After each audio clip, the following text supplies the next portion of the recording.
Attempts by the American media to present Russia in a negative light because of the situation in Ukraine have become too obvious even for the US citizens themselves. This was stated by journalist David Bromwich in an article for The Nation magazine. According to him, there are many materials on this topic, but they were published despite the large number of factual errors. Bromwich clarified that the New York Times deliberately misled readers in its January articles. So, the journalist drew attention to the alleged security crisis, which the publication writes about. According to the authors of the material, Russia allegedly provoked this crisis by surrounding Ukraine from 3 sides. At the same time, Bromwich stressed that there are no statements that NATO has pinned Russia against the wall, there is only allegedly Russia's fault.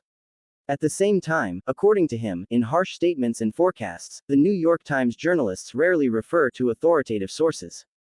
The journalist assured that allusions to the alleged transfer of nuclear weapons to places that are not far from the coast of the United States are a provocative speculation masquerading as fact.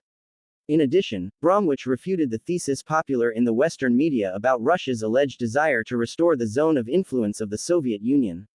Here the authors are frankly lying. The Soviet sphere included Hungary, Poland, Czechoslovakia, Bulgaria, Romania, Latvia, Estonia and Lithuania, all of which are today members of NATO. Russia does not require any of them to break with the West and plant a Soviet-style puppet government. How did this phrase pass the fact-checking? The journalist asked. The United States and a number of European countries have recently expressed concern over the alleged increase in Russia's aggressive actions against Ukraine.